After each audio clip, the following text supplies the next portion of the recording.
Hello and welcome to today's episode of Stand Up, where I welcome the great Tim Wise as my guest. American treasure, the great Tim Wise. We love every time he joins us. Always great. Today, no exception. I've got your news, headlines. I've got your clip show, a great clip show. And yeah, so thank you very much for joining me and for pressing play and for being a subscriber. If you aren't, patreon.com/PeteDominic. This show is daily, it is ad-free, and it is handsome. I don't know what that means, but let's get to those headlines right now. And if you want to jump to my conversation with Tim, it begins at...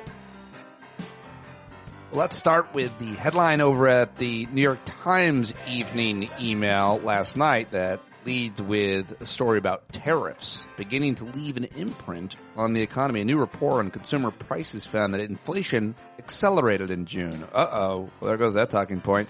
Well, they'll still use it. The data, which found that prices had increased 2.7% over the last year, offered the first signs that our tiny king's tariffs were beginning to weigh on America's wallets. While overall prices rose only slightly, increases were more pronounced for products that are heavily exposed to our Mad King's taxes on imports. Household furnishings jumped 1%. Appliance prices rose about 1.9%, and apparel prices, which had been declining, rose 0.4%. The report underscored the risks in our tyrant's stupid strategy, especially if he follows through with his threats to impose a 30% tariff on products from the EU, although investors and markets are betting that he becomes Taco Trump and caves. Also highlighted the clash between Trump and the Fed chair, Jerome Powell. The Fed is now very likely to keep interest rates steady at the next meeting, despite demands from Trump to lower them. So that was a pretty big story yesterday. The other really big story is that many of these federal firings are now being finalized. The Department of Health and Human Services sent termination notices to thousands of workers whose employment had been in limbo for several months. The agency cited the Supreme Court ruling from last week that cleared the way for mass federal firings. Of course, we heard about the State Department last week, heard about education, Department of Education this week, and HHS as well. Other agencies using the court's decision as authorization to shed their workers. It's made for a head-spinning situation for federal employees, some who have been fired, rehired, and fired again. Absolute madness in the federal government, as the Justice Department, the latest round of firings, ignores longstanding civil service protections meant to keep politics out of law enforcement work. Justice Department veterans see an overarching pattern, an effort to give more leeway to the dictator's loyalists. Shocking. And in other Trump administration news, the Epstein case has become the most significant break between Trump and right-wing Republicans. Democrats are capitalizing by calling hearings and bringing it up every opportunity they can, as they did yesterday. The New York Times' Maggie Haberman, who everybody loves to hate, is reporting that Trump administration is, quote, discussing release of more Epstein files, adding the caveat that such a revelation is unlikely to placate a MAGA base that has been primed to expect bombshells. So it's a very important story to MAGA, and they are not going to let it go. Will it break them? Will the Epstein files, whatever they are, not being released, and Elon Musk's new party split the party and demotivate voters in the midterm elections, which may or may not be free and fair? At this point, anything can happen, and we have a very hard time being surprised. So that is the question we are all asking up until those midterm elections, I guess. Well, it looks like the National Guard is going to be leaving L.A., at least some of them. The military to remove 2,000 National Guard troops from Los Angeles is the headline over at Reuters. Apparently, the Pentagon says the decision to withdraw some troops because of success of the mission. Okay. Thousands of troops, including Marines, will still remain in L.A., which is just a crazy thing that that's happening today. Are they mostly just sitting on their hands? I wonder how the morale is. All right, well, let's talk about this Senate vote yesterday to advance Schittler's effort to rescind funding for PBS, NPR, and public media.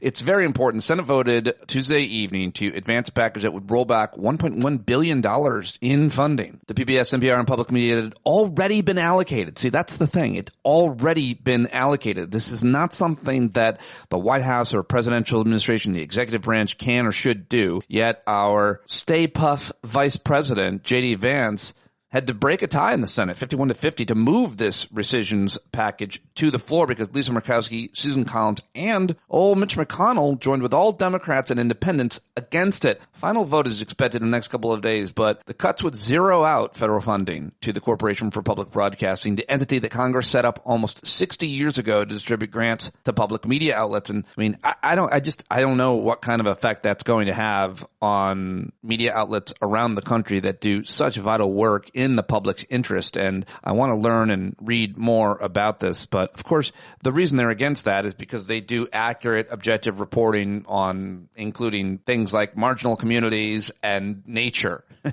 and all kinds of vitally important resources for all average Americans or even above average Americans, whatever that means in terms of socioeconomics or wealth disparities and so on. I mean, like, it's such vital reporting that these outlets do. It's hard to imagine where we would be in our communities and states without it, and what could possibly replace it or keep it somehow subsidizing it to continue on with their award-winning, vitally important work. So it's a big deal, this rescissions package, and it's not getting the kind of headlines that I think it should, but it's hard to allocate resources given the fact that so much is happening. The IRS now building a vast system to share millions of taxpayers' data with ICE. ProPublica has obtained the blueprint for the Trump administration's unprecedented plan to turn over IRS records to Homeland Security in order to speed up the agency's mass deportation efforts. So they're running on all cylinders trying to get rid of brown people and create the racial purity that they so desperately have sought for years. They won't. They'll fail because no matter what they do, demographics are destiny. Sorry. But they're going to do everything they can to destroy as many lives as possible in the meantime. Well, Canada's Prime Minister Mark Carney is saying that there's little hope of avoiding U.S. tariffs. After long insisting that Canada could avoid the tariffs through talks, now Carney is saying it's unlikely for any nation. So what does that mean? I don't know, but that's also important reporting yesterday. In the Middle East, a wave of deadly Israeli airstrikes targeted government forces in Syria and the Iran-backed group Hezbollah in Lebanon on Tuesday. So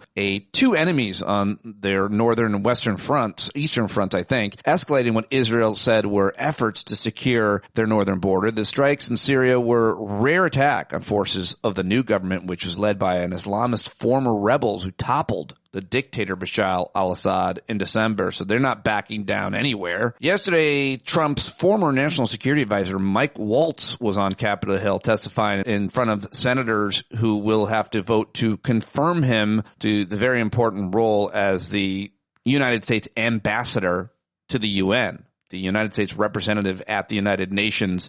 That's where Mike Waltz is supposed to be going next, but he didn't acknowledge any wrongdoing related to the sensitive group chat on the commercial messaging app Signal in March, and I'll bring you some audio clips in the clip show on that.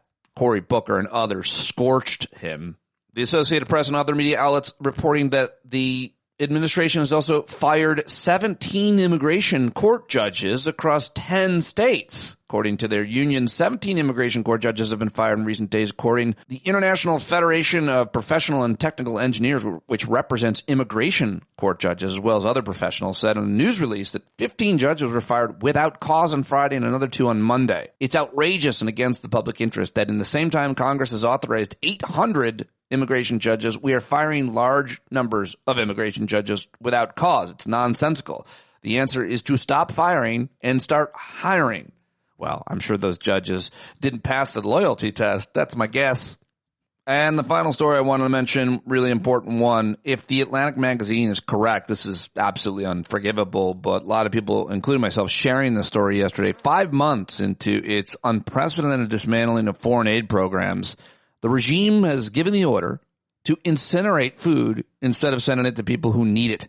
Nearly 500 metric tons of emergency food, enough to feed about 1.5 million children for a week, set to expire tomorrow, according to current and former government officials with direct knowledge of the rations. And this is Jonathan Lemire reporting for The Atlantic. Within weeks, 2 of the sources told me, he said, the food meant for children in Afghanistan and Pakistan will be ash. I'm sorry, this is Hannah Kiros reporting, not Jonathan Lemire. Forgive me, I read something by Jonathan Lemire in yesterday's Atlantic as well, I thought. It's a crazy story, nonetheless. The Atlantic reporting, and that they're usually almost always good for it, their reporting and their sourcing. So just absolutely disgusting and reprehensible and awful and inhumane, and more proof these kinds of stories are how much we were doing for poor children, malnourished children in underdeveloped countries and areas of others, third world countries. It's just awful. Really hard to think about, talk about, but important reporting, and it's important to make sure that everybody knows that Hitler and his regime are doing these things each and every day. All right, well, that's what I've got for you. I should mention today I should be live with former Obama speechwriter David Litt around noon, and tomorrow at noon I've got Jeff Jarvis, it looks like. That's the tentative schedule. Things can happen, but as of Wednesday morning, that is the plan. All right, let's get to that clip show. I've brought plenty for you to listen to today.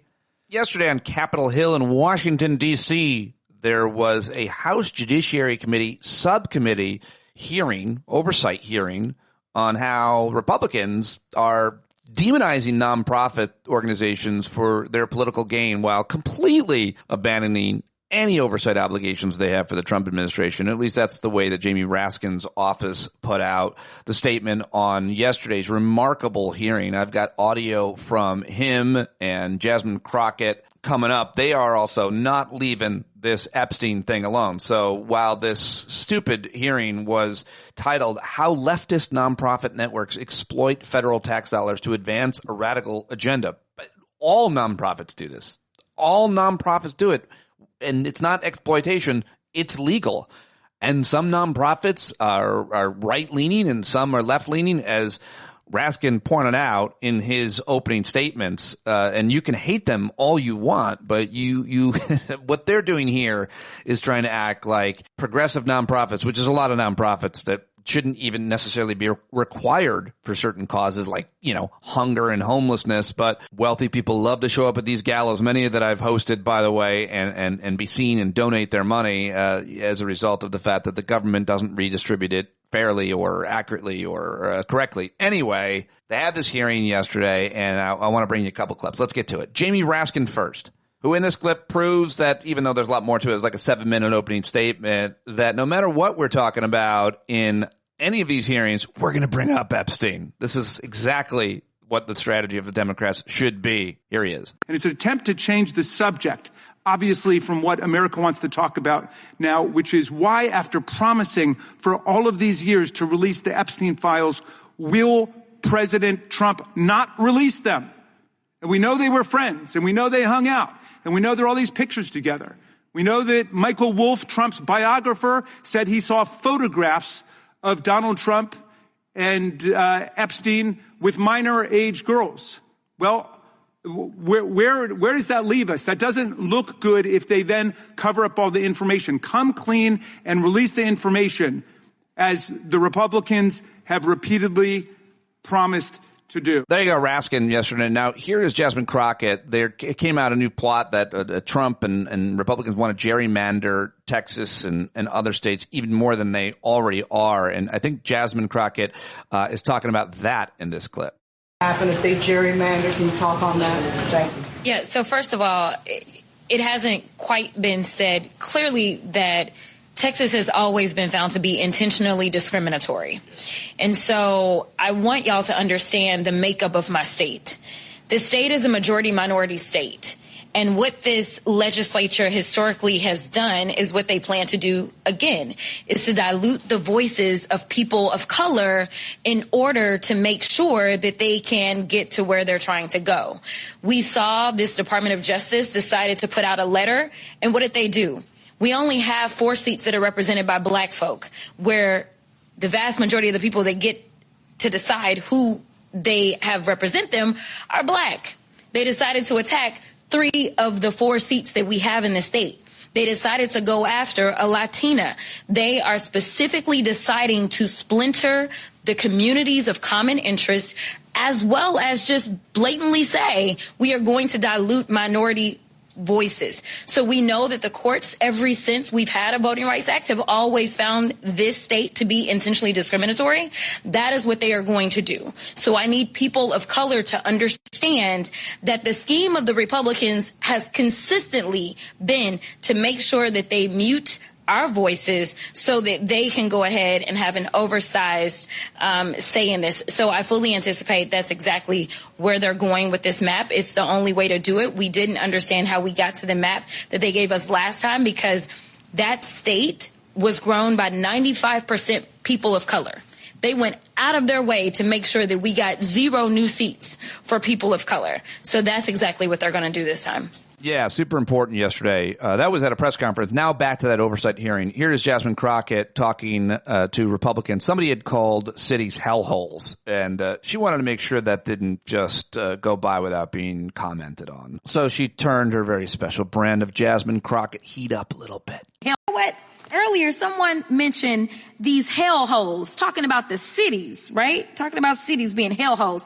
I just want to point to Los Angeles. I'm sure that's one of the cities they were referring to when they said that. Los Angeles contributes almost $20 billion in taxes. You know what? That's more than all states in this country except for 4. So guess what? If we are going to push any ideologies, it seems like LA should have an outsized interest in the ideology because it seems like they actually contribute more money than all these other states, especially these red states, to be clear. There you go. We love Jasmine Crockett. And let's go to the Senate now. It was Mike Waltz's confirmation hearing. And, of course, he's the idiot who is at the National Security Advisor to the president. And then he was on a Signal chat. He invited journalist Jeffrey Goldberg to. Of course, he's former Army, former CIA, I believe, now. And he just can't leave. They just can't get rid of him. I don't know. He must know something. But anyway, he's been nominated now to be the U.S. ambassador to the UN. And Cory Booker didn't have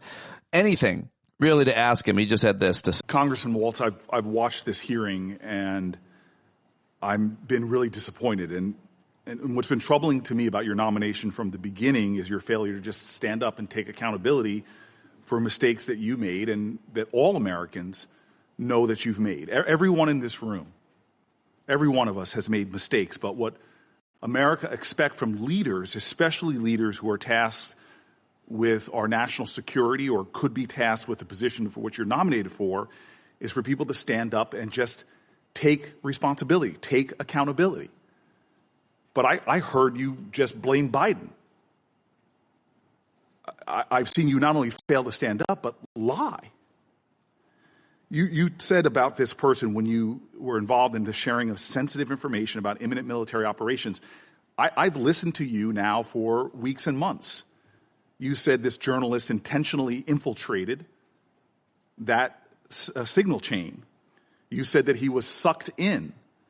You denied, deflected, and then you did something that to me really lacks integrity, is that you sought out to demean and degrade that very journalist in crass and, frankly, cruel ways that made him a target. That's not leadership. When you blame people that tell the truth, that's not leadership. When you can't say the words, I made a mistake, I could have done better, I learned valuable lessons from this experience. Instead, at a moment where our national security was clearly compromised, you denied, you deflected, and then you demeaned and degraded those people who objectively told the truth and criticized your actions. Smearing people, attacking folks, singling them out just furthers, it compounds what I think is disqualifying about you for this position. It also, to me, just shows profound cowardice. You should step up right now. I heard Senator Coons. I heard you being asked by Senator Kaine again and again to simply say, I was wrong. I made a mistake. I take responsibility for my actions. Unfortunately, what you're doing to me is perfectly in line with the way this administration as a whole has operated. I've never seen an administration that has made no mistakes, can't learn constructively from things they did wrong, has no sense of self-interrogation or integrity. All right, there you go. Pretty good stuff from Cory Booker talking to Mike Waltz yesterday, who was completely non-apologetic. Okay, let's move back to this whole Epstein thing, because yesterday, Benny Johnson, who is one of the biggest right-wing media influencers out there, millions of people listen and follow him, apparently. He was talking to the Speaker of the House, I think in his office, the Speaker of the House, Mike Johnson, Christian nationalist Mike Johnson. And Mike Johnson poured gas on the Epstein flames. He doesn't seemingly is not following the president's directives on this, and neither are many on the right. Those who seem to kiss the ring, bend the knee, like Charlie Kirk yesterday, came back the next day and started talking about it again. So I'm confused, but this is a pretty important clip because it proves Mike Johnson is interested and wants to know what's going on with this Epstein stuff, and he's got the power to find out. We'll see. Speaker Johnson, this is sort of on the heels of something else that a lot of people are asking questions about, and because we've been lied to by our federal government for so long, I feel like there's some type of like there's a pain point, right, in the pressure cooker that gets heated up on issues like the Epstein issue, right? And obviously that's something that's taken over a lot of the online dialogue. I have a question here about it that concerns either testifying or testimony for Ghislaine Maxwell potentially before Congress, or if you would support members like Marjorie Taylor Greene or Anna Paulina Luna on the release of subpoenaing the Epstein documents from the DOJ. Whether you would support either of those. Yeah, I haven't talked to Marjorie or Anna about that specific subject, but I'm for transparency. We're intellectually consistent in this. Look, Reagan used to tell us we should trust the American people. I believe in that principle. I know President Trump does as well, and I trust him. I mean, he put together a team of his choosing, and they're doing a great job. It's a very delicate subject, but we should put everything out there and let the people decide it. I mean, the White House and the White House team are privy to facts that I don't know. I mean, this isn't my lane. I haven't been involved in that. But I agree with the sentiment that we need to put it out there. And you know, Pam Bondi, I don't know, when she originally made the statement, I think she was talking about documents, as I understood it, they were on her desk. I don't know that she was specific about a list or whatever, but she needs to come forward and explain that to everybody. I like Pam. I mean, I think she's done a good job. We need the DOJ focusing on the major priorities. So let's get this thing resolved so that they can deal with violent crime and public safety and election integrity and going after Act Blue and the things that the president is most concerned about, as we are. So I'm anxious to get this behind us. Yeah, you are anxious to get it behind us because it's going to be the only thing anybody's talking about, both Democrats, obviously, for political purposes and their own interests, but Republicans for all kinds of conspiracies that they've been led to believe by their leaders for years. Here is one of them. It's Marjorie Taylor Greene, sounding pretty, I don't know, adult? How big of a blowback is there right now in MAGA world specifically? It's pretty big, I have to be honest. It's just a red line that it crosses for many people. Jeffrey Epstein is literally the most well-known convicted pedophile in modern-day history.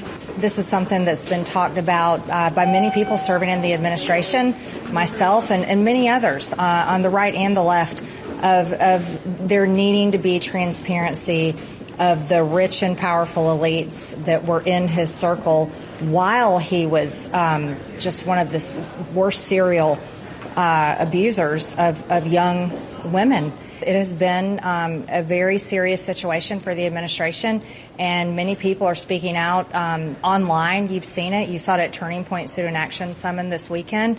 And a lot of people in MAGA, they really want to know more information about the people that were involved with Jeffrey Epstein, and is there a blackmail list, and are there foreign countries' governments involved? And there's nothing wrong with people continuing to ask that. Yeah, she's definitely inferring that Israel's involved. There's some reporting that Epstein was a Mossad asset. I don't know how true or accurate it is, but there's some legitimate reporting from Daily Beast in the past about it, and hard to prove. They, of course, deny it, the Israelis. But she's saying that. Jon Stewart joked about it on The Daily Show last night. I've heard a lot of people infer that, but it's not conclusive, and there's no real accurate reporting. We'll probably never, ever know, of course. But would be smart for any foreign state to develop such an asset to have leverage over the most powerful people in the world. So I can understand the strategy there, however unethical any of this spying espionage is. Let's go to Rosie O'Donnell. She lives in Ireland, and she was on this like Irish radio TV show, I think.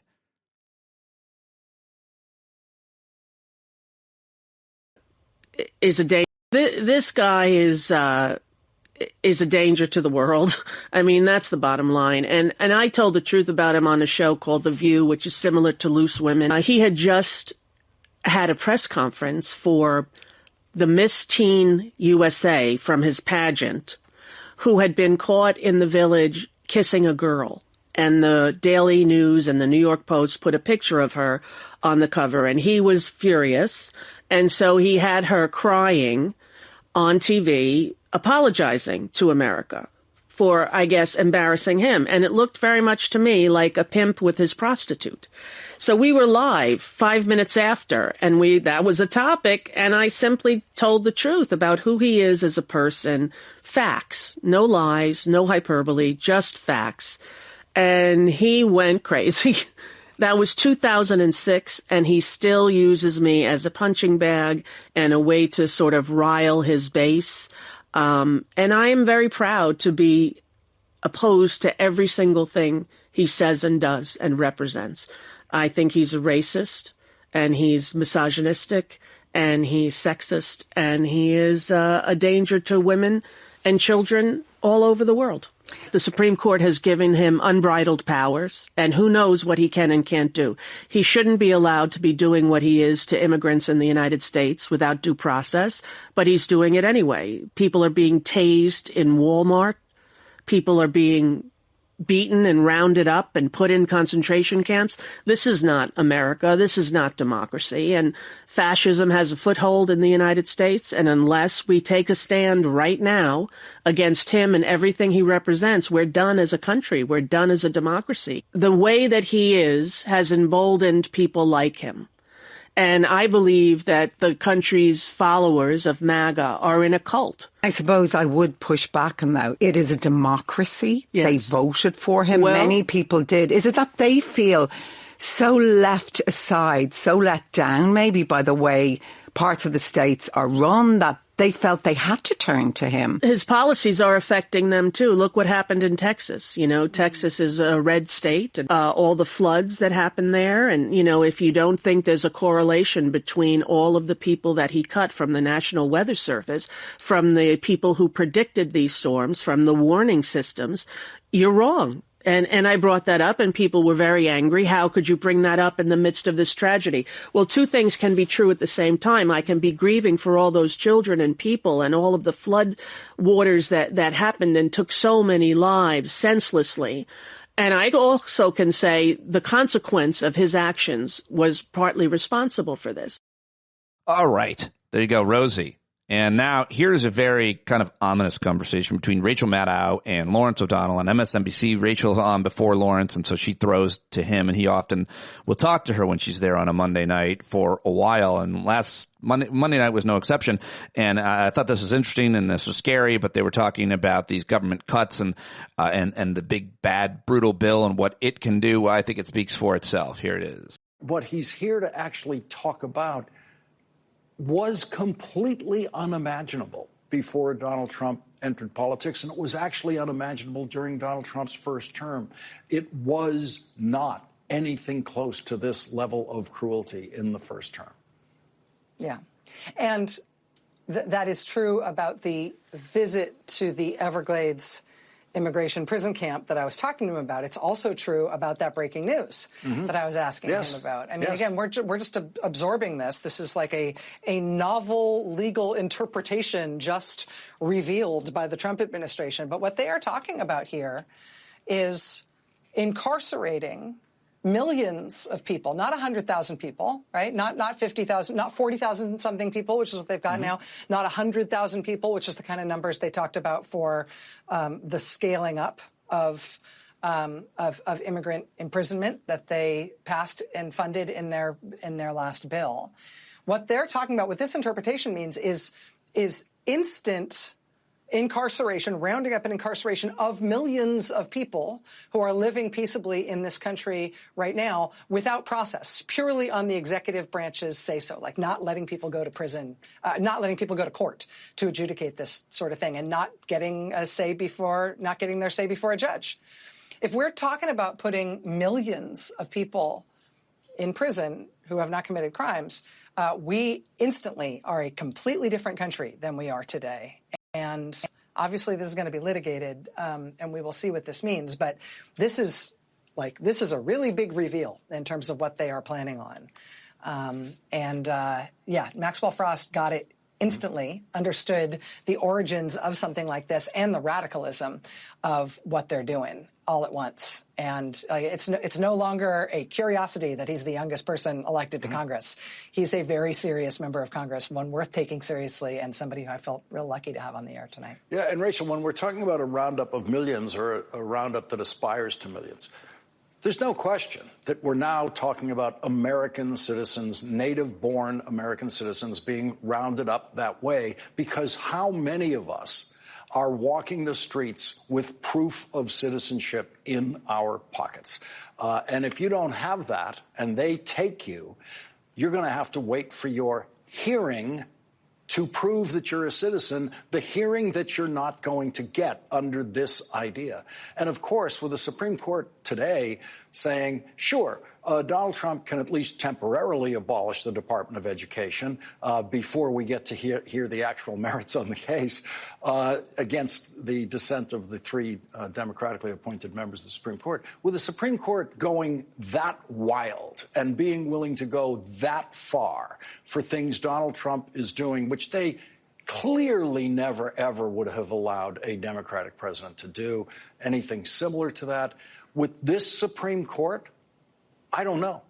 I don't know if millions of people not getting any kind of hearing, including American citizens caught in such a dragnet, I don't know if that's okay with the majority of this Supreme Court. It feels like it might be. Yeah. I was, as a Massachusetts native, Lawrence, I know you know Interstate 495 well, the dreaded Interstate 495 was such a drag. I was driving down Interstate 495 this weekend in Massachusetts, and on one of the highway overpasses, there was a protest. You see a lot of those on overpasses in New England now, and that what they had up on the protest on the like chain link fence on the overpass was immigrants now, citizens next. And I drove right under it and thought, succinctly put, and absolutely true. And as of now, there really is nothing preventing that. There is no surefire thing that we can right now say to anyone, don't worry, if you're a native-born citizen of this country, you have absolutely nothing to worry about. They can never do this to you. We can't say that with any assurance at all. Not unless this Supreme Court decides that it's going to draw a line. That's right. Right. It's the Supreme Court standing between that possibility. And I don't mean them doing it deliberately. I mean them doing it by mistake. Legally, they cannot do it, but they sure are good at making mistakes in this arena. Powerful and terrifying. Yeah. Oh, man. I don't like that conversation very much, Dean Lawrence and Rachel. But let's stay with MSNBC because Chris Hayes had Hakeem Jeffries on. And what was he talking about? Reporter Annie Carney, who was just on in the last block, said that the line from Republicans on the House today were talking about appointing a special counsel. I wonder if that's something that you would support or other Democrats would support. It seems to me that a special counsel is just a diversionary tactic. If the files exist, produce them and produce them now to the American people. The Attorney General mentioned a few weeks ago that the files existed. In fact, she said it was on her desk. And so all she really needs to do at this point is to release it as Donald Trump promised that he would do. This is also a situation where what we've seen from the Trump administration is a government of the billionaires, by the billionaires, and for the billionaires. We saw it during Trump's inauguration. This one big, ugly bill was all about hurting everyday Americans to provide massive tax breaks to their billionaire donors. And now what we see is the possibility that there's a massive cover-up taking place within the Trump administration because there may be people on the Epstein list within the Epstein files that Donald Trump is trying to protect who happen to be part of his billionaire cabal. All right. Good stuff. How about this for good stuff? This is a soccer player. His name is Reece Jones. I believe he's British here from the accent. He plays for Chelsea, and they were playing the is it the French team, the other team, the Europe World Cup, and I guess they're playing it in the U.S. because the World Cup is here. I guess that's how it works. Either way, I don't really care. I just care that Trump was there and he gave the trophy away and wouldn't leave. I'm sure you've all seen that clip. I should have played it at the Hangout on Monday night so we could have laughed at it. But the captain of the soccer team that won was none too happy about it. And this is crazy what he kind of says. Or not crazy at all, but it's a pretty common view in Europe and the rest of the world about Hitler and his regime. Listen to the very end after Rhys Jones, goes on the really, I think, accurate and welcomed diatribe. At the end, he just calls him a dictator. I still feel shocked and angry when I think of that award ceremony. I feel that I was deceived by Trump. Before the game, they told me that Trump would present the trophy at the stage exit. I thought he would leave after presenting the award. When he handed me the trophy, he did not show any intention of leaving as usual. He just stood beside me naturally, even though President Infantino repeatedly extended his hand to invite him to leave the stage directly for Hajlo Infantino's and instructions, and continued to stay in the centre of the celebration. As a result, we Chelsea players could only stand around him to celebrate. Trump was still talking to me at the time, but the scene was too noisy. I only heard him congratulate us on winning the trophy and let us enjoy this moment. Our celebration was completely disrupted by his arrival. Is this the style of a dictator? Everything revolved around himself. Our important moment for Chelsea was ruined by him. It's too much. It's too much. I like it. Rhys Jones. Good stuff. Really good. Speaking of which, I've got some comedy for you now. How about this? Trey Crowder, who is the liberal redneck comedian, very, very funny guy, and I always play his car rants. This is about as good a commentary on what's happening, well, in general, as always, as ever, anywhere, but specifically on this Epstein thing. I think this is great. Love Trey Crowder. Let's do it. Well, the MAGA world is deeply fractured over Trump's handling of the Epstein situation, and to paraphrase Cousin Eddie in Christmas Vacation, well, I don't know about the cat turd, but I sure am enjoying it. Because I had long since given up hope that there was anything Trump could do that would draw MAGA's ire. Like any line they drew in the sand, they'd throw him a parade for crossing it. Like there was no bridge too far for them to coal roll right over. Just blasting Lee Greenwood and calling people on bicycles gay. Just loving being lied to, baby. And Trump himself called this back in 2016. He famously said he could shoot a man on Fifth Avenue and not lose a vote. And his supporters famously responded, shoot a man? Do you promise? What kind of man? Muslim? Trans? Can we pick? Will you let us pick? So for almost a decade now, he has seemed totally right. But now, maybe, after all those scandals and impeachments and felonies and coups, maybe, finally, he has found a pill that MAGA will not swallow, and boy, is he upset about it, too. Trump went on Truth Social right after the backlash, just like, look, you guys know how this works. I tell you what to think, and you think it. I specifically requested you not care about this, but you won't let it go. Why? Why? Just because it's brazenly hypocritical and clearly false nonsense that's insulting to anyone with even an average amount of intelligence? Is that it? Yeah, so what? That's like 90% of the shit I say to you guys. You never cared before. Right, but see, Trump should have realized that this is different. This is the thing for these people. This is their holy grail, the linchpin. This is the smoking gun that would show the whole world, including all their queer-ass, book-loving cousins, once and for all, that they were right about everything. The Democrats were evil, truly evil, and they had been running and ruining the world from the shadows for far too long, but no longer. No, because Donald Trump would shine the incandescent light of justice on their dark deeds and righteously restore law and order to the Christian world. He promised them he would. He promised. So this betrayal is just too much, even for them. It's too much. Now, not all of them, of course. Some of the bestest little lapdogs in MAGA media have lined up and are spinning this for daddy, right? And I'm sure some of their listeners buy it too, but a big chunk of MAGA, though, ain't having it. And to them, I say, keep it up, all right? Don't believe them when they tell you it's all part of some master plan. It ain't. Don't let them distract you. When they're like, hey, God, there's a teenage girl with broad shoulders who won a JV swim meet in Nebraska. Let's all bully her until she cries on TV. You know, that sound fun? Or, hey, guy, we're gonna do gladiator fights between Mexicans and alligators at our swamp camp in Florida and put it on pay-per-view. Isn't that awesome? No, you love that? Like, don't Fall for it. Hold the line. Stick to your guns. Y'all love guns. Stick to them. Right? Because you're right about this being a big deal, and so is Trump's reaction to you saying that, because it's indicative of maybe the biggest problem we have in this society. The rich and powerful operate with impunity, and they know it, and you have no right to question that. Yeah, well, I think all of us peasants on both sides can agree that that is bullshit, and we will not and cannot put up with it anymore. It's nice to actually agree for once. I wish we'd really try this more often. Love y'all.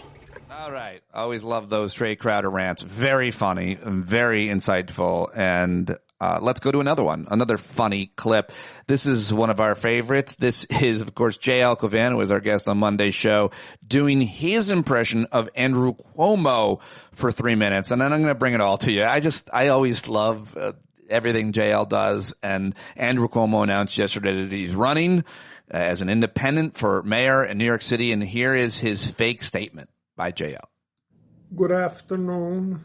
After long deliberations with my family, as well as close advisors like billionaires who normally I would hate, I have decided to run as a third-party candidate in the mayoral race for New York City. I have always respected the Democratic Party and the will of the voters, unless, of course, I didn't, at which point, for example, with Big Bird de Blasio, I made his life a living hell, simply out of ego and pissing contest.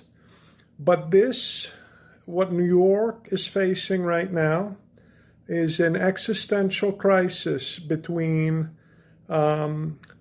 freedom and capitalism and the American dream, and a guy named Zoolander Moldavia, who does not represent the values of New Yorkers other than getting a tremendous amount of votes in the primary, but other than votes, is a radical, unaccomplished socialist who wants to tear down our systems, and that is upsetting a tremendous amount of old people, as well as extremely wealthy people who are threatening to leave New York.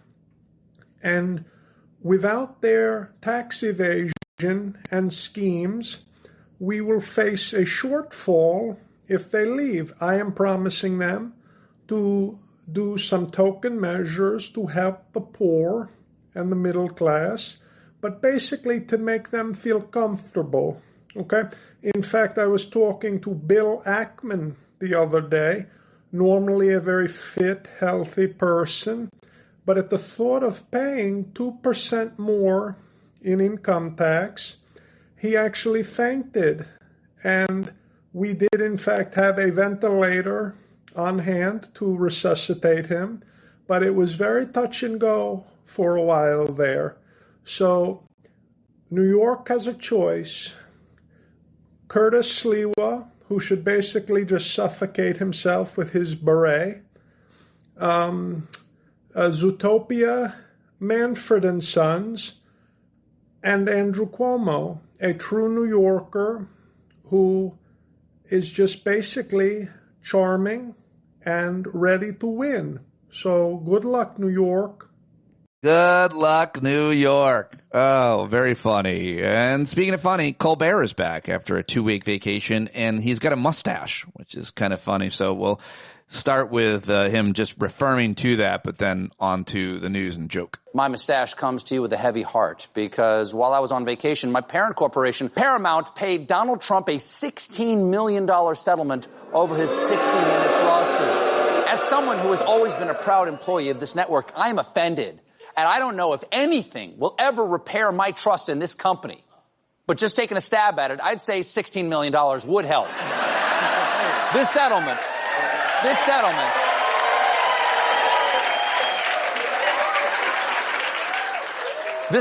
is for a nuisance lawsuit Trump filed claiming that 60 Minutes deceptively edited their interview with then-candidate Kamala Harris last fall. Paramount knows they could have easily fought it because, in their own words, the lawsuit was completely without merit. And keep in mind, Paramount produced Transformers, Rise of the Beast. They know completely without merits. Now, unlike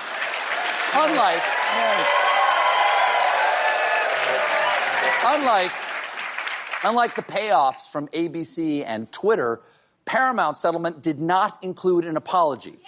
Instead, that's good. Instead, the corporation released a statement where they said, "You may take our money, but you will never take our dignity. You may, however, purchase our dignity for the low, low price of $16 million. We need the cash." Now, all right, there you go. That's CBS last night on CBS. Like that. Him taking a swipe at the parent company. That's important. Jon Stewart did it as well over on The Daily Show the night before. And now let's head to NBC, where Seth Meyers was also off for 2 weeks and trying to get caught up on everything that transpired while he was on vacation. We come back from our 2-week break with a laundry list of good news. Well, I'm sorry, but clearly you haven't been watching this show. If the news gets any worse, we're going to have to start doing a closer look in black and white and change the title to French. In the past 2 weeks, Republicans forced through a heinous plan to kick millions off health insurance to pay for tax cuts for billionaires, even though their own members said the bill was bad before they voted for it. The White House and Kristi Noem faced intense criticism for their handling of the tragic Texas floods. Trump announced more arbitrary tariffs that even his own administration couldn't defend. The AI chatbot operated by the world's richest man went on an unhinged anti-Semitic rant and called itself Mecca Hitler. And Florida opened up a gruesome new detention center for migrants, and even their stupid nicknames for the prison make it sound really bad. Tonight, the ice skaters are officially on patrol. Alligator Alcatraz is open for detention, and the first batch of bad hombres are checking into their swamp suites. Democrats, they're not giving the Gator Gulag a chance. I'm sorry, is the burn on Democrats that they're not giving a gulag a chance? Because gulags are like never a good idea. A real estate agent never says, plus there's a big backyard that you could turn into a patio, or hear me out, a small to mid-sized gulag. Okay, I can see from your faces you're not even giving it a chance. Also, it really speaks to how cruel the Trump administration is that calling it Alcatraz or Gulag isn't bad enough. They have to go with Alligator Alcatraz and Gator Gulag. Soon he's going to be telling us about Great White Guantanamo. The days of Guantanamo being a glorified country club are over because now there's sharks. As a result of all this, Trump's approval ratings have taken a hit, including among Republicans, which is a huge turnaround from just 2 weeks ago when MAGA was ecstatic. President Trump is going to win the Nobel Peace Prize. President Trump may end up with 34 Nobel Peace Prizes. I think he deserves a Nobel Peace Prize. Sounds like a citation to a Nobel Peace Prize to me. There's no one more deserving of the Nobel Peace Prize than Donald J. Trump. If the Nobel Peace Prize were worth anything anymore, I would say the president certainly deserves one. Yeah, sadly, the Nobel Peace Prize is no longer worth anything after they gave it to do-nothing bums like Jimmy Carter, the World Food Program, and Malala. Sure, Malala may have won it for her struggle against the suppression of children and young people and for the right of children to education, but has she ever dressed up like a garbage man and danced to YMCA? In fact... Yeah, he played a clip of Schittler in the orange vest dancing to YMCA from the campaign, remember, when the whole garbage man thing? Okay, yeah, that happened. All right, that's it. That's the clip show. Almost an hour of news and clips. I know it's probably too much every day, but I like doing it. It takes a lot of time. Maybe I should be more efficient. Maybe I should just do the interviews and nobody would care. I never know. But for now, this is the format that I continue with, and I hope that you appreciate it. I think it's more robust and comprehensive than anywhere else that you can find in a daily podcast, and so hopefully it matters. And if it does, patreon.com/Pete Dominic, you can upgrade your subscription anytime and pay more if you want. The fantasy has always been to get to 3,000 subscribers, paid subscribers. Right now, we're about 750, and we've been holding there for a while. It goes up and down in terms of the paid subscribers, but for just $5, you could add to that. You can always add to your already long-term subscription, many of which of you have paid hundreds and thousands of dollars over the years for the program, and I am so grateful to all of you who do. Those are the ads just for the show, because it's ad-free. Hopefully you appreciate that as well. All right, let's get to my guest. It's the great Tim Wise, who has written like 10 amazing books and really, really important books Most recently, a collection of his essays, Dispatches from the Race War, which is some of his best work. You should go get that. He's now a senior fellow at the African American Policy Forum and known, of course, for his work on race and racism and white privilege and his commitment to dismantling racial inequities. We loved him. I can talk to Tim about just about anything outside of race in politics, and today was no exception. Tim is one of the best. You should follow him on all the social media platforms, and I've linked to all of his work. Please let him know that you heard him. Let's do it with American treasure, the legend, Tim Wise. And if you want, you can watch this on youtube.com/standupwithpete. Just click live and you'll see all the people I've been interviewing live right here on the show. And here we are. Tim Wise, thank you for joining me this morning. Great to see you. Happy mid-July as America circles the drain.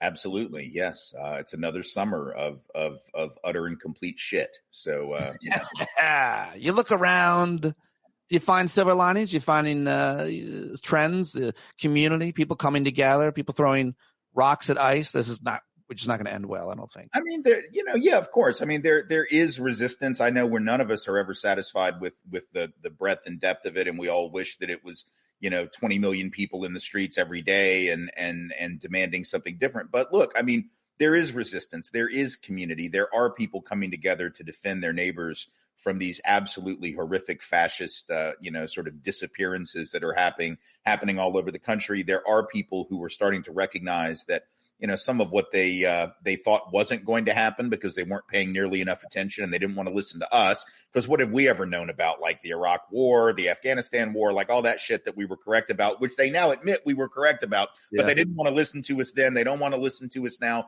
What you should learn is that we actually know what we're talking about when we tell you that X, Y, or Z is going to happen. X, Y, or Z is going to happen. Now, apparently some people are figuring that out. So I guess that's a silver lining, but honestly, the satisfaction of saying I told you so gets less and less with each turn toward authoritarianism. So I'd really prefer to be wrong for once, to be honest.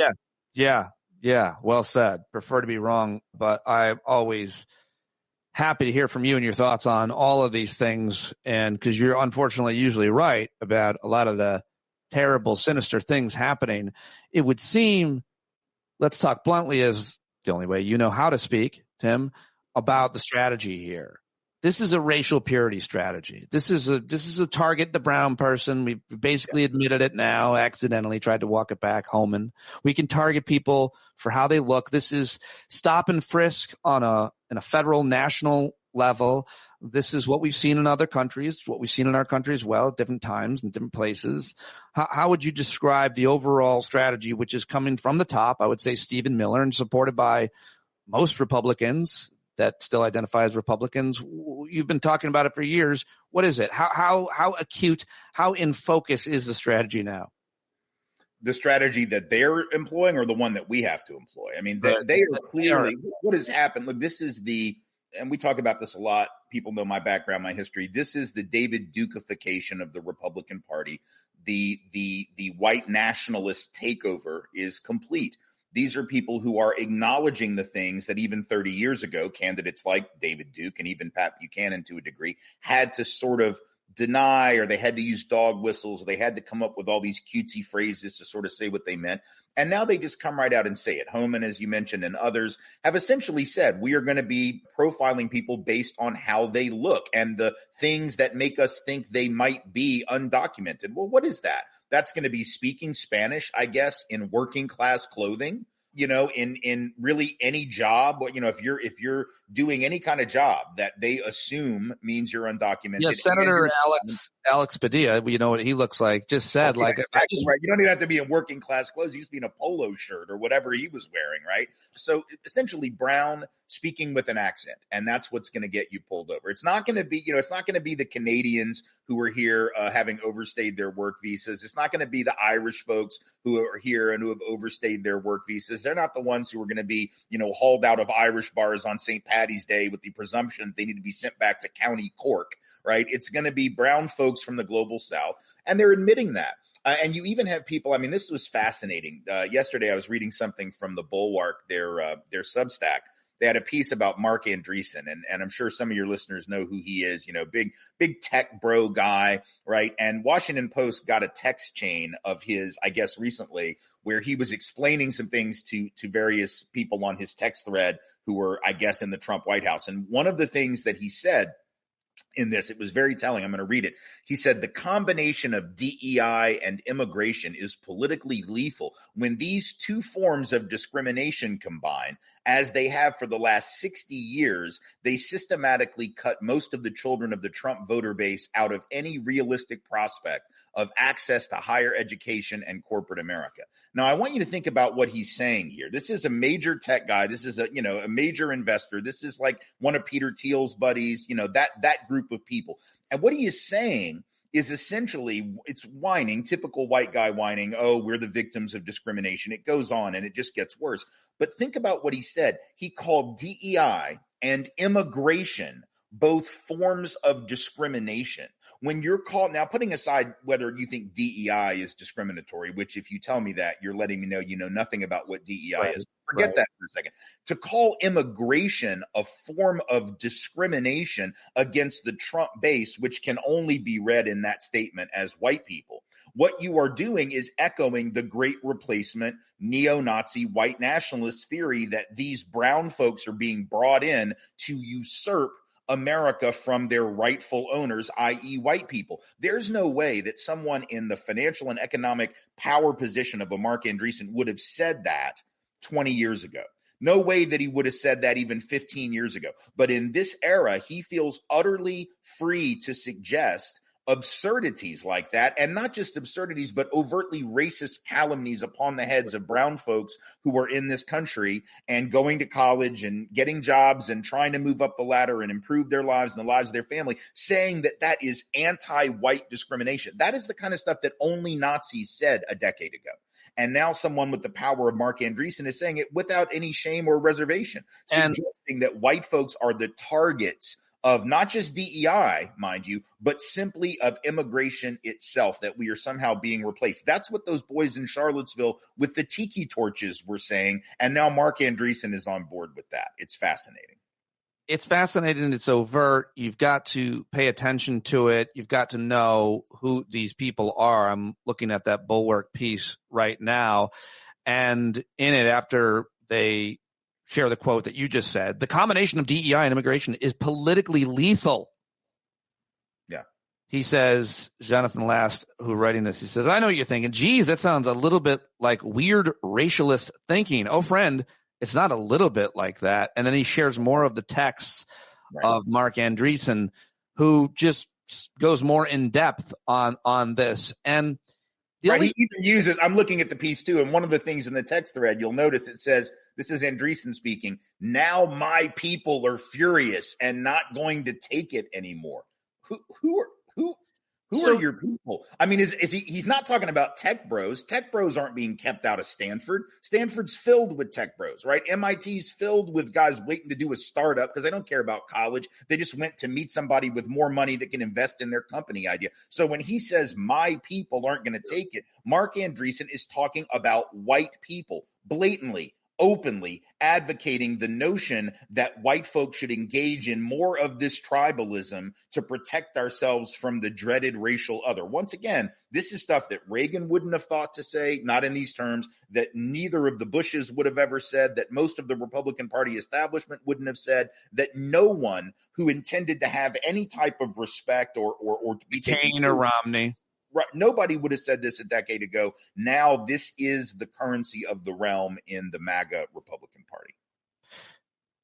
They don't say white as often and as overtly. Some do, obviously. I think your Tucker Carlson's do. But Mark Andreessen, in this case, he's talking only and all about white people. I don't think he's trying to hide that. He's just not saying white. But when he says my people, I mean, if you look at him, he's the whitest guy you've ever seen. He looks like an egg, an eraser. He looks like me, but whiter, a little whiter, a lot whiter, maybe even pinkish. Anyway, he's referring to white. So they just don't use the word white a lot. Some of them do, right? Is that the deal? Some do. And I think Andreessen probably will be by the end of the week. That there will come a point where he will go ahead and say, but when he says my people, Is that code? It's a little bit of code because there's probably part of these guys that think that to say white is still a little icky, but it's rattling around in their head. They understand it's not really a dog whistle the way that dog whistles operated 40 years ago, where you had to go like 3 layers deep, right? This is like 1 page deep on the Google search in terms of what the hell Mark Andreessen is saying. Like any AI, even one as faulty as Grok, could tell you what Mark Andreessen is saying. If you said, what is he really saying here? Who is his people? It's pretty obvious that he's talking about white folks. And eventually he's just going to come out, with his, Uncle Fester look that he's rocking there from Addams Family. And he's going to tell us what he really thinks, I guess. You're a big fan. Will Judy joins us. Dr. Will Judy in the chat. We're live, and I like when people put things in the chat. He says, this country was promised to white men. Any deviation from that causes so much stress and anger from them. They feel as if the country, which they fold in with God and goodness, is being taken away. That's right. That's right. No, I mean, look, these are folks who have been led to believe, as frankly we all were in a sense, that this was a white man's country. Now, we might argue, well, I wasn't taught that. What do you mean? I wasn't taught that. But you were, because if you look at the way that we learned history, who contributed to it, who built the country, who was responsible for all the genius of our system, it was white men that we were learning about, most of us, until very recently. Only recently did schools even begin to try to broaden that story and offer a more capacious vision of how this country came to be. And as soon as that attempt began, the backlash began. As soon as the attempt to broaden the narrative began, you had people calling it first politically correct, and then it was woke history and all of these things. And so now they're trying to remove those things, because to acknowledge that this country has been multiracial and multicultural from the start, so much so that you cannot pull any thread out of the garment of America without ripping the entire garment apart, because we are that interwoven. If you don't acknowledge that, and these folks don't, then you end up in the place where they are, which is hearkening back to the earliest days of the Republic, where, as I've mentioned many times on this program, the very first substantive piece of legislation that Congress passed after the Constitution was ratified was a law called the Naturalization Act of 1790, which did in fact say that only white people and all free white people could be citizens of the United States. So when the white nationalists say this was a country promised to us and not to them, they're not wrong about what many, if not most, of the founding, sort of generation had in mind. They certainly believed in white property-owning male democracy, right? The question is not whether that history is incorrect. That is the vision that many of them had. Yeah. But the idea that we are tethered to that, I realize the Supreme Court would want us to be tethered to the understandings of the founding generation, but most rational people understand that we are not living in that generation. We are not living in that time. And just because the founders wanted that does not mean that that is the form of government that we should have. Just because the founders set us out as a white property-owning male republic doesn't mean that that's what we be. And the great irony is that the vast majority of quote-unquote white people, right, would be better off in a multiracial, multicultural democracy that believed in things like guaranteeing the rights to education and healthcare and food and nutrition and housing, things that you're not going to get in that white male republic, because those are the same people who believe that if you're a have-not, it's because there's something wrong with you. Right. And that if you're on top, that you earned your place there. Well, the vast majority of white folks struggling to pay their bills, can't afford healthcare, can't send their kids to college, wondering where their next paycheck is going to come from, facing things like inflation, facing all of the problems that we're facing, and they're being told not to actually come together with black and brown folks to create a better system, but to continue to replicate this white republic that ain't worked out for them. It hadn't worked out for their mamas and daddies. It didn't work out for their grandparents. They're not going to be the next Mark Andreessen. They're not going to be the next Elon Musk. They're not going to be the next Peter Thiel. They're going to be the next person working in the widget factory that Donald Trump and his economic advisors want to bring back to America so that American workers can leave the office jobs and all go work like sewing buttons on dolls' eyes or whatever it is they think that Americans are going to line up to do. Well, I think manufacturing back to the United States. I think you're giving it a little rosier view. I would say they're going to be outside in the fields, in the hot fields. Oh yeah. Well, of course, because, there are 34 million able-bodied adults on Medicaid who can just be sent out to pick strawberries. It's fascinating. It's absolutely amazing that they really believe that that's going to work. And I got news for you. Like, black folks ain't going to pick nobody's free. I'm going to tell you. Black folks are not doing it. And nor should they have to. Like, I realize most white folks don't believe in reparations. Yeah. But for fuck's sake, whether you believe in reparations or not, don't make them go into the fields again. For God's sake. Like, that is the one thing you cannot ask black people to do, right? That is intentionally cruel. If white folks want to go pick strawberries, maybe it's our turn, but do not put that shit on black people, because I know they're not going to do it. We're on the edge of the field and we're looking around, and I just say, listen, I'm not adapted to the sun the way some of my brethren are. I don't think I'm going to be great out there. Can I just do the button sewing? Yeah, on the doll? Is there any way? I know it's hot inside in the warehouse, in the doll house, but I can't be out here with this bald head. Can I at least have a hat while I pick? Let me punctuate. Yeah, well, they'll give you a hat. Oh, thank you. Yeah, you want to keep me going. Let me punctuate you with you. Here's a post you made, I guess, on Twitter, X. White folks used to deny racism existed unless the person was calling a black person the N-word on camera. Now those same white people raise money for the white people who are calling black people N-words on camera because the denial was always a bad faith cover for bigotry. Very, very well said. That's actually a thing, of course, that's happened if people didn't follow that story, but it's a hard one to follow.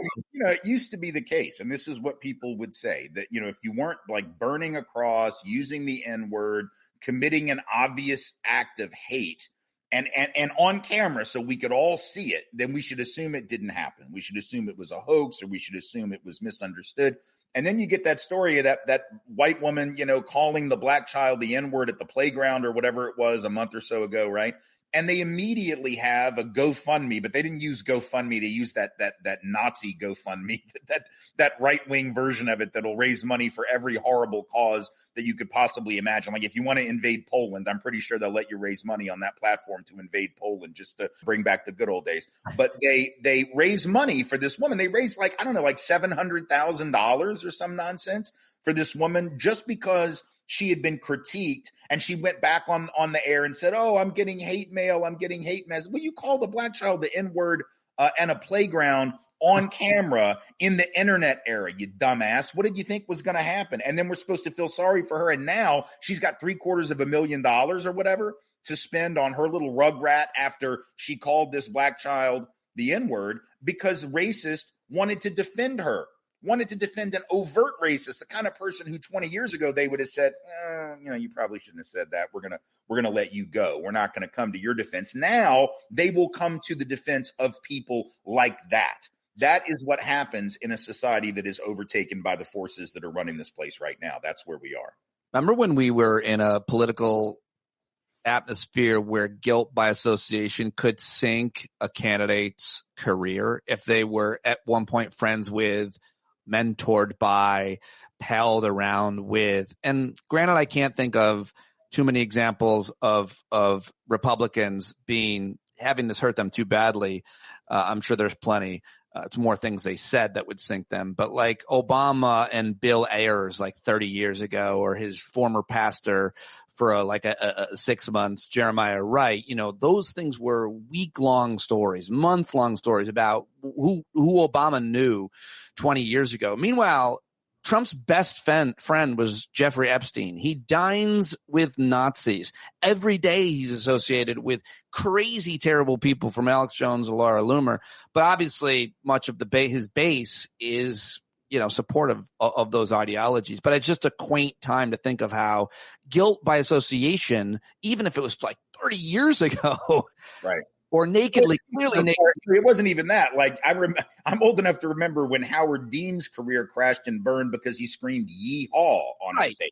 We could go through all the litany of things that would sink your career. An affair would sink your career. But now I was just like thinking about just the specifically the guilt by association. But as Kim Nyborg says, Obama is black, so didn't help to be associated with Bill Ayers, a former Weather Underground member. All right. Also wanted to ask you, we touched on this quickly, but just your thoughts of where we're going now that they passed this giant piece of terrible legislation, which going to get your take on what that means. But specifically, one thing it means is a major, major investment into stormtroopers and seemingly prisons to put people who have, I don't know, overstayed their visa, might have driven without a license, those kinds of crimes. They're not being tortured, I think it's fair to say, and not necessarily in the classical sense that they're being waterboarded, but they're being packed into cells in ways that the Constitution says that we should not allow. It's torture, in my opinion. What do you think of the legislation and what is now going to be invested in both troops on the streets, militarization of police, and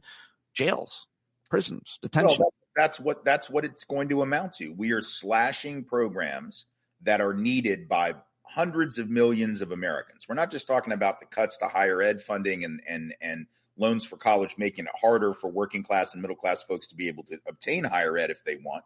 But we're talking about massive cuts in eligibility for Medicaid that are not, in fact, about rooting out waste and fraud, but simply making the paperwork requirements so onerous that a lot of folks just won't, quote unquote, qualify for benefits anymore, not because they are not categorically qualified for Medicaid benefits, but because the paperwork is going to be incredibly difficult to get done. And they've cut back the staff that's even going to process the paperwork. So we're going to have millions of people falling off the rolls, not being able to get health care for their families because of deliberate obstacles placed in their way by people who wanted to transfer that money from programs for people in need to essentially creating that police state that will allow them to go in and rip people from their families, rip people from their workplaces, and throw them into cages, including apparently deporting people to countries not even their own, even when there is no guarantee that they will not be subjected to torture and abuse in those now foreign prisons where they are being sent. They might not even speak the language that they're being sent to. They don't know anyone in those countries. I mean, this is the kind of stuff that your typical dictatorship in the 1980s that used to disappear people off the streets in Argentina or in El Salvador, for instance, wouldn't have thought of doing. This is literal sort of superpower evil stuff that we're talking about. And it's going to, and when you think about not only the Medicaid cuts and higher ed cuts and other safety net program cuts, but you think about the cuts to scientific research. You think about the kinds of things, the rural hospitals are going to be closed. You've got veteran suicide hotlines that are being shut down because there's not enough funds for those. You've got all of these things that apparently aren't important enough anymore, because we have to have all of this money to hire a bunch of goons to run around with bandanas on their face because they can't be identified, because they want to be anonymous, because they think they have a right to anonymity that nobody else in America has. You and I don't have a right to anonymity. We say our stuff in public, and we know that we can be doxxed for it. I've been doxxed for it. So when they talk about we can't have our ICE agents being doxxed, if you extend that logic to its ultimate conclusion, then why aren't police masking? Just regular cops, regular folks from the sheriff's department. We don't want to dox them either. Are we just going to allow all of law enforcement to not tell us who they are? They don't have to have a badge anymore. They don't have to identify themselves. If we ask them to identify themselves or show us a warrant, they get to shoot us in the nuts, like happened to that guy on camera a couple of weeks ago. He's taunting the ICE guy in LA or whatever. And the guy says, I'm going to shoot you in the nuts. And sure as hell, he does so. He wasn't interfering with this guy. He wasn't trying to hurt the guy. And he gets shot in the testicles because that guy wanted to show how big and bad he was. Now, with these multiple millions that are being poured into ICE to recruit new people, who do you think is going to come all of a sudden want to work for ICE? Who are the kind of people that are going to want to do that? I'm not saying that everybody who goes into law enforcement necessarily does so for fascist sort of secret police reasons. But if you're seeing what ICE is doing right now, and you're seeing the pushback that ICE is getting from people in the communities where they're operating, and you still say to yourself, oh, yeah, that was good, dude, I want to do that. Yeah, let me sign up for that shit. You are somebody who wants to be a member of Trump's SS. That's why you're doing it. You're not doing that because, like, I've always wanted to protect my community and support law enforcement. You're doing it because you've got a hard-on for rounding up people and throwing them in cages. And that is what is being incentivized by this bill and the kind of money that it is going to put into the recruitment of not just regular law enforcement, but this supercharged, turbocharged fascist kind of secret police that Trump is unleashing on American communities right now. Got to ask you the question I ask everybody this week. Does the Epstein scandal mean a civil war in MAGA? Does this hurt Trump in any way? at all? Will we be talking about it next week? Is this the monster he created that is going to eat him alive, or is it really? I've long since stopped thinking that there's anything that's finally going to break the fever with most of these That's folks. how we're conditioned, for sure. But this time it's different. Well, right. We want it to be different so badly. The problem is this. If the thing that breaks the fever is the Epstein list, you got to sort of wonder if that's going to be positive or negative, because even though it could rip MAGA apart, if it rips MAGA apart and amplifies the lunacy of the QAnon people who believe in this cabal that's run by Hillary Clinton and Barack Obama and George Soros and, whatever else it is, then that's probably going to be a net negative for America, even if it rips MAGA apart, because those people are going to now supercharge their activism. They're going to think that even the Trump people are the deep state. Now what do they throw their support behind? Who do they throw their support behind? Conspiracy theorists and these broken brain misfit toys that have circled the MAGA universe from the very beginning are an incredibly dangerous lot. So while I would love to see them be the source of Donald Trump's demise, I worry that there's so many of them that they're the ones who come out of it smelling like a rose. They're the ones who come out of it going, who's the next person we need to take down? If you live by the conspiracy theory, which Trump has, you could, I suppose, die from the conspiracy theory. But the problem is, who else dies, metaphorically speaking, from that same system? So it's possible. I mean, it's rather obvious, right? That and anyone who's a Trump person who might be hearing this, it's pretty obvious your boy's on the list. Right. I mean, this is a guy who when Ghislaine Maxwell was headed off to prison, is a woman that's been found guilty of sexually trafficking minors to become playthings to adult men, right, who will abuse them. And what did he say when he was asked about Ghislaine Maxwell? He wished her well. Who wishes a sex trafficker well? I'll tell you who wishes a sex trafficker well. Someone who knows that the sex trafficker has his name on her lips, and you don't want to piss off the sex trafficker that has your name on her lips. That's pretty obvious. So I hope that the MAGA folks hearing this will believe me when I tell you, your boy is on the list. Your boy did it, okay? And so I hope you will rip apart the MAGA movement. I hope you will realize your boy is a member of the deep state, whatever bullshit you want to believe. But my fear is that unless we figure out a way to break through the fever of conspiracism more broadly, which was there before Trump, right? Alex Jones had been doing his thing. Trump just jumped on it. And he channeled it. Trump channeled it.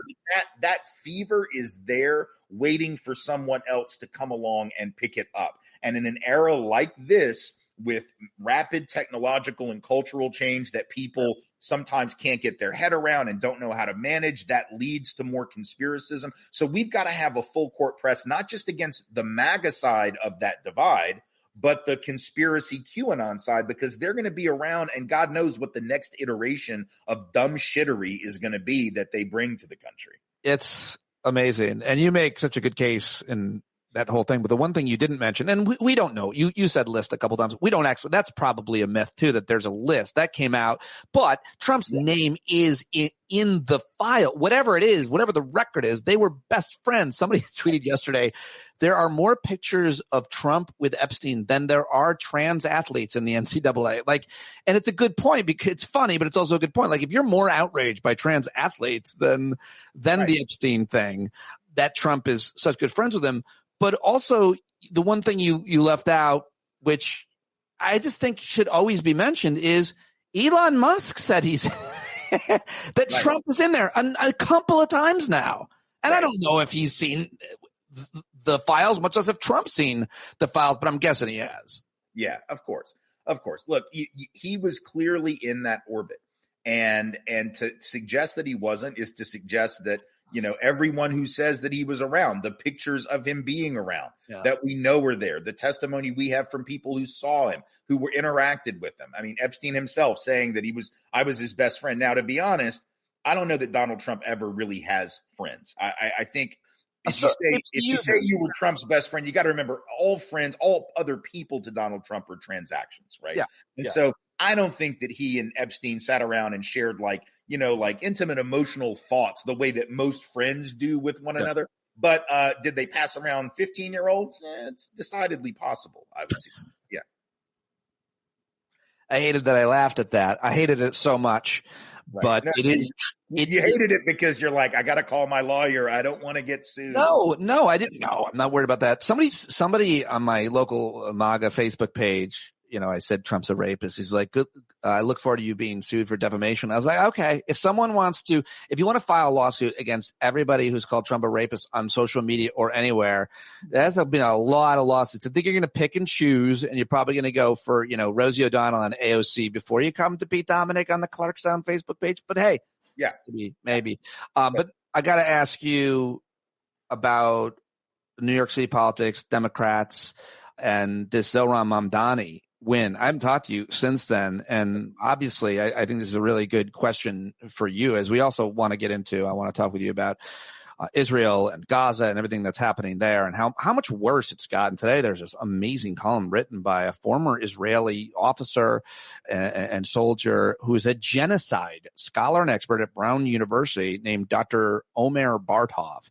And he makes a really nuanced case for that this is genocide, but he's important to say his position at the beginning and how it's changed, because if he didn't think it at the beginning, okay, well, but what about now, given all of the evidence? So I'm going to go there in a second, but first, Zohran Mamdani, he's being criticized for being an anti-Semite solely based on comments regarding Israel. But just overall, what do you think of why he won in New York and went from 2% to like very in a month? Like, what's this guy's secret, and can it be used nationwide? It's really very simple, and I think people are overdrawing and underdrawing the conclusions from it. So you have people who want it to be, see, if you come out with an obvious progressive and left agenda, you can win anywhere. Well, that's not true. You can't run his campaign in the middle of Nebraska with the same issues, because first of all, things like the cost of the subway or the bodega on the corner and the prices of rent in a place like New York City are going to be different than the prices of rent elsewhere. But what you can do anywhere in this country, and the Democrats need to learn from this campaign, it's not about you got to take this position on this issue. You got to be authentic. And what he did was demonstrate a level of authenticity where when you listen to him, you did not get the impression that everything he said had been field tested by some McKinsey consultant or whatever. Right. You didn't feel as though he was sticking his finger in the wind to see, like, can I get away with saying this? The problem with the Democratic Party is they are so over-massaged by their consultants. They are so beholden to these overpaid, usually unsuccessful consultants who keep getting hired over and over again to tell them the same thing, that it's about moving to the center and it's about having policy solutions that hit people in the kitchen table and hit them in their wallets. And the reality is most people just want somebody who they feel is fighting for them, which he certainly gave that impression in that election. Secondly, is authentic and is willing to say something that might upset people and then stick with the position. The irony of his unwillingness to back away from the globalize the intifada language, which, whether one thinks that's strategically the right language to use, the fact that he didn't back down and apologize. He also didn't double down and say, to hell with you and to hell with Zionists and to hell with Israel. He didn't say that either. He said, look, here's why I'm saying this. He stuck with his position, even though he knew that it could make him unpopular and potentially hurt him. And the fact that he was that authentic and that genuine is actually what helped him, including with a lot of Jews in New York. Right. And so I think the lesson for Democrats, whether they are in Virginia, whether they're in North Carolina, whether they're in Wyoming, wherever they are, is number one, you got to get out and meet people. You can't win if you don't play, as the saying goes. So you got to get out and actually talk to people in their neighborhoods, in their communities, show that you're listening to them. Dude walked the entire island. Exactly. That is the kind of stuff. Cuomo's not going to do that. He's going to rest on his name and his daddy's name.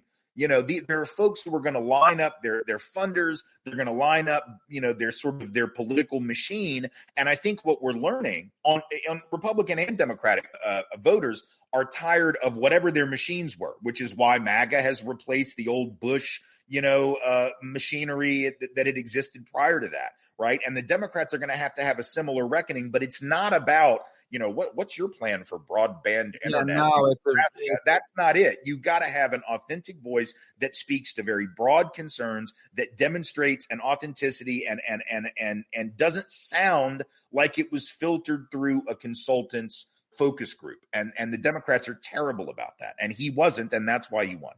It's a bunch of great points. I saw that he posted a video yesterday. I thought this was fucking brilliant. And exactly what you just said, where he said, my people, my consultant, whatever, my team says that I use the word ultimately too much. So he's taking a note that his team is giving him, which, is political massaging that you talked about. It's kind of consultancy. It's not, policy, but it's language. You got to stop doing this. A lot of people don't know this happens. And he's self-deprecating. He's poking fun of himself. Then he plays a clip of him doing an interview and catching himself saying, ultimately, stopping himself.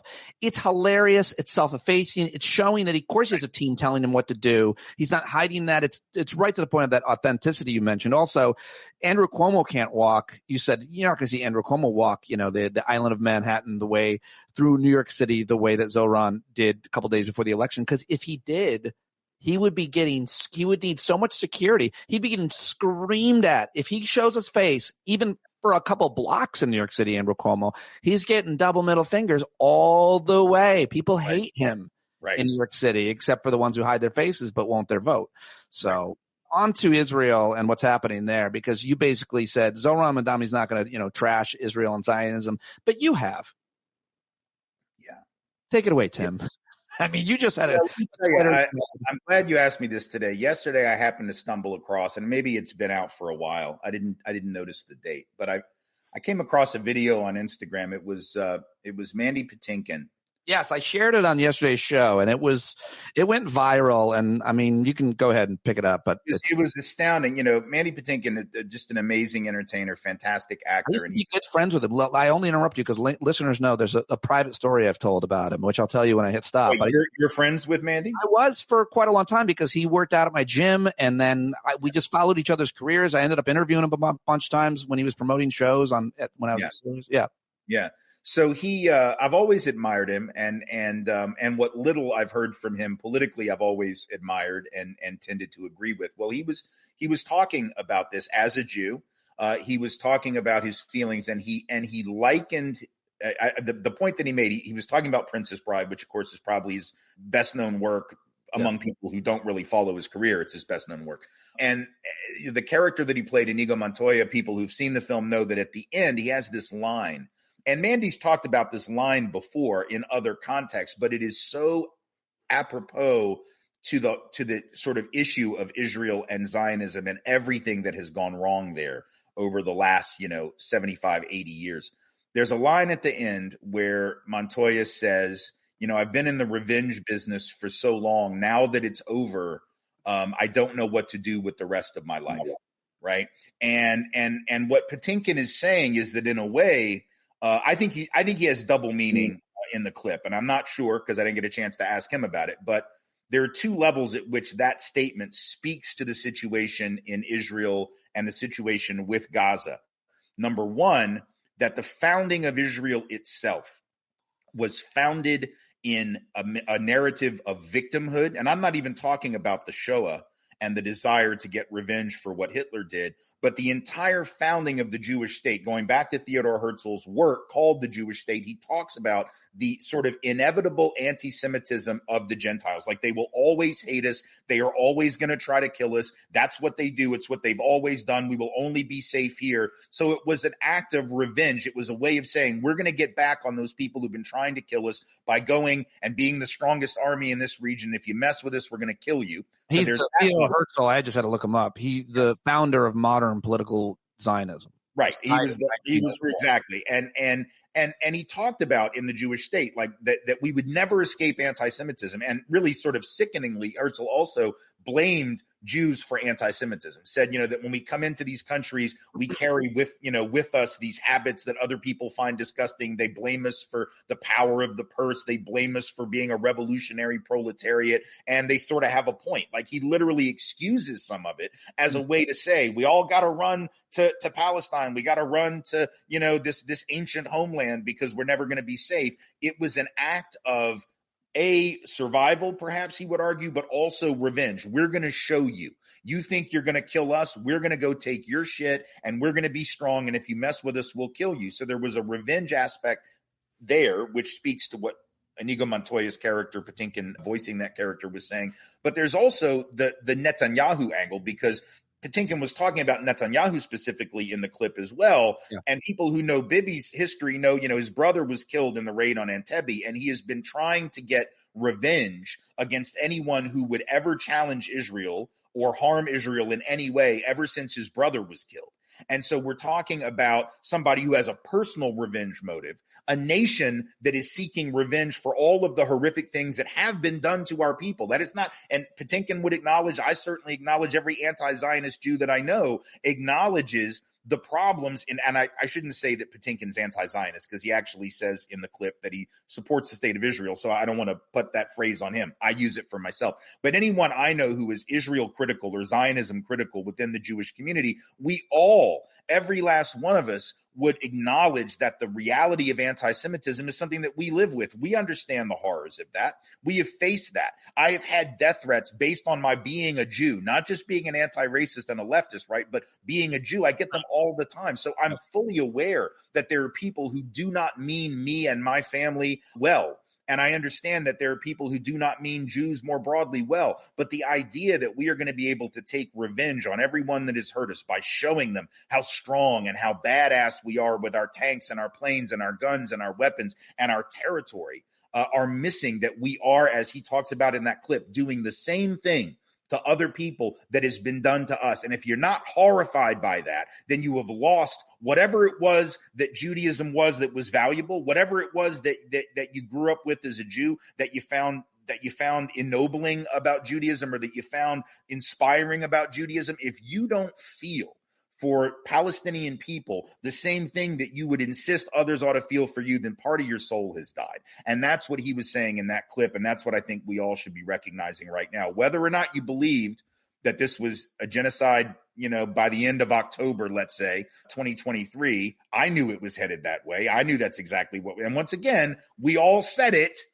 And everybody said, oh, that's not true. They're never going to take it that far. But they were saying at the time, there were people in Netanyahu's government who were saying at the time that that's what they wanted to do. And so I think that line from Princess Bride that he quotes in that clip is really apt. You've been in the revenge business for so long, you don't know what to do with the rest of your life, which is a way of saying that you were afraid for so long, trying to show how big and bad you were for so long, that once you got your nation state, and once you got your army, and once you got to be the big guy on the block, you didn't know how to behave anymore. You didn't know how to just be human anymore. You didn't know how to be one among many. You had to be the one that ruled the roost. And the pain that you're causing now from that is just immeasurable. And it's every bit of pain that has been poured out on you and your people, and you're pouring it out on other people, and it's shameful.